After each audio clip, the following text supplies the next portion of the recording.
खोब माने मोनसे जारिमिनारि सान बे बुहुमनिनो 5 जुन 2025 मायथाइ ओरैनो 5 जुना बुहुमनि मोनसे गोसोखांजाथाव सान बियो मानोना बे मुलुगनां आबहावा सान बेखौ जोङो बर' कसारियाव मोनसे गावहाय खुंथायाबो सोरखारनि बिथोन बायदियै जोङो बावहाय बिफां गायनायनि हाबाफारि लादों दा बावहाय बुंनांगोन गिबियावनो जोंनि भारतनि मानगोनां बयजोंबो अनसायजाग्रा मानिजाग्रा सिबिजाग्रा गाहाय मन्त्रि नरेन्द्र मदि आरो जोंनि भारतीय जनता पार्टीनिनो आफादगिरि राष्ट्रीय प्रेसिडेन्ट नेशनेल प्रेसिडेन्ट बिथां जेपि नाड्डा बिथांमोननि बिथोन बायदियै जोङो खामानिफोरखौ मावबोदों आरो जोंनो मोनसे बिथोन हरदोंमोन जे बिमानि मुङाव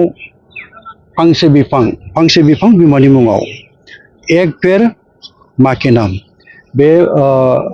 बिथोनखौ हरनाय बायदियै जोङो बिफां गायदों आरो बिमानि मुङाव जाय बिफांफोरखौ दिनै जों गायदों फोसावनाय जाबाय मोनथिहोनाय जाबाय फरायसा फोरोंगिरि माहारि आफादफोरनि दैदेनगिरिफोरनो जाय बिफांखौ जों गाव माने बिमानि मुङाव गायदों बे बिफाङा आद्रि जानो मोननाय नङा फांफ्रोमबो बिफाङानो थांनानै थानांगोन फोथांनांगोन आरो बेखौ एम्फौ अरनाय बेखौ दै लुनाय जोथोन लानायनि जे हाबाफारि गायबानोथ' जाया गायनायनि उनावहाय बेखौ फेदेरनाय फोलावनाय माने गोग्गो मोनसे मुस्रि होनाय बिफांनि देरहोनाय बेयो बिबानासो गिदिर बिबान ओंखायनो बेखौ मोनथिहोनायबो जादों बयनोबो मोनथिहोनानै बुंनाय जादों जे बेखौ जोथोन लानांगौ दा बे हिसाबैनो मानगोनां बेनि गोरायुं जोंनि आहाम बोराइ बाथौ इंराजि बिजों फरायसालिनि गोरायुं मानगोनां बिदेस्वर दैमारि बिथाङा खोथा होदों बाथ्रा होदों गावनि लोगोफोरखौबो बुंदों फरायसाफोरखौ बुंदों जे फांफ्रोमबो बिफांखौ फोथांनानै लाखिनायनि खामानिखौ मावगोन होननानै आं खोब गोजोननाय मोनदों आरो बेनो जानांगौ थांखिया जोंना जोंना गोबां मानसियानो बिफांखौ गायो नाथाय गायखांनायनि उनावहाय बेखौ जोथोन लानो बावो बा जोथोन लाया आरो दिनैनि समावहाय बिफां लाइफां गैयाबा मा जागोन बे बाथ्राफोरखौनो दहायबो रायलायबाय जोंनि सावरायनायावहाय दिनै बिफां लाइफां गैयिनि थाखाय बुहुमाव मा जानो नागिरदों बोथोरा मालाबा बारहुंखा बारो दैबाना फैयो मालाबा बिदिनो नाङा फाङा गोबां मिथिंगानि अलखदफ्रा फैनो हमदों दा बेखायनो बेफोरनिफ्राय बारग'नांगौबा जोङो मोनसे जोंनि बुहुमनि मोनसे ग्लबेल वार्मिंनि जि मोनसे क्लाइमेट मोनसे चेन्ज क्लाइमेटिक चेन्जनि जि मोनसे आबहावा फैदों बेफोरखौ दिदोम मोनसे माबायाव लाखिनो थाखाय जोङो बिफां गायनायनि गोनांथि दङ बिफां लाइफां गैयाबा जिब जिबिया थांनानै थानो हानाय नङा आरो सानसे समाव जानोबो हागौ बिफां लाइफाङा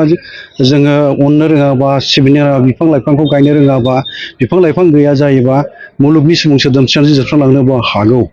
दा बे बाथ्राफोरखौ गोरों गोराफ्रा बुंगासिनो दङ दा बे बाथ्राफ्रा बेसेबांसिम सैथो जोंबो बिजिरनानै नायनांगोन आरो नंगौबो बिफां लाइफां गैयाबा मा जानो थांगोन बेखौ जोङो मिथिलायगोन ओंखायनो जोङो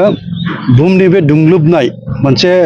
क्लाइमेटिक मोनसे इमबेलेन्स जानाय बेफोरखौ थिग खालामनो थाखाय दिनैनि समाव बिफां लाइफां गायनाया गोनांथार आरो बे गोनांथारखौ बिथा खालामनानै दिनैहाय दुलाराय बुहुमाव जे बिफां लाइफां गायनायनि हाबाफारि लादों बेनि थाखाय आङो जाय गेदेमा सुबुंफ्रा बै समाव गोसोखांनानैहाय इउनाइटेड नेसन्सआवहाय जेनेरेल एसेम्ब्लियाव थांखि लानानै बे 5 जुन आरो मुलुगनां आबहावा सानखौ फालिजेनदोंमोन आरो दिनैसिम फालिगासिनो दङ जाय बिथांमोना सानै हयै बेखौ जोनोम होदोंमोन बिथांमोननिसिम आंनि गोरबोनिफ्राय सोरबा हयथ' दिनैहाय गैला जानो हागौ सोरबा दङ जानो हागौ बिथांमोननिसिम आंनि गोरबोनि गोसो सिंनि सिबिनाय बावनायखौ आं जासिहरगोन आरो इसोरा बोर सारस्रिथों जोंनि मिथिंगाया सोमखोर समायना महर मोन्थों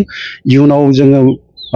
मोजां मोनसे आबहावानि गेजेरजों थांनानै थानो हाथों बारहावाया गोग्गो जाथों गोथार जाथों बेखौ मिजिंथिनाय जाहैबाय बेखौनो इसोरनाव आर'ज खालामनाय जाहैबाय नंगौ बे बाथ्रायाथ' नंगौ जे जोङो जोंनि बर' बिजोंनि जि मोनसे हालोद बेखौ नायनानै आरो बर' बिजोंनि हालोदा गोजोनथाव नङा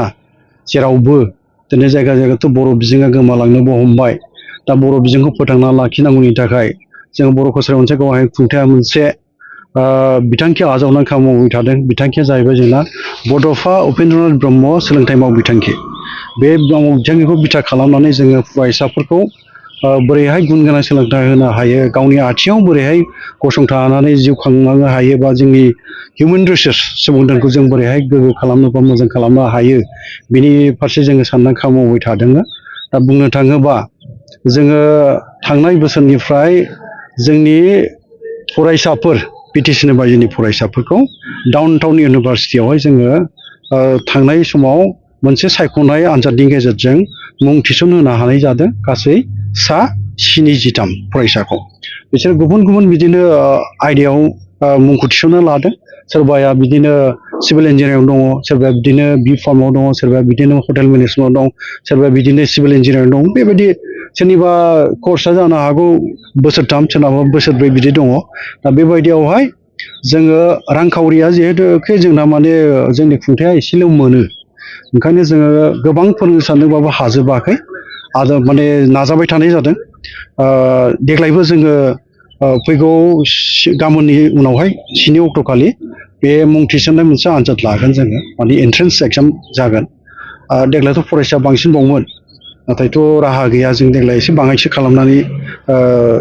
फोरोंनायनि जि मोनसे फरायसाफोरखौ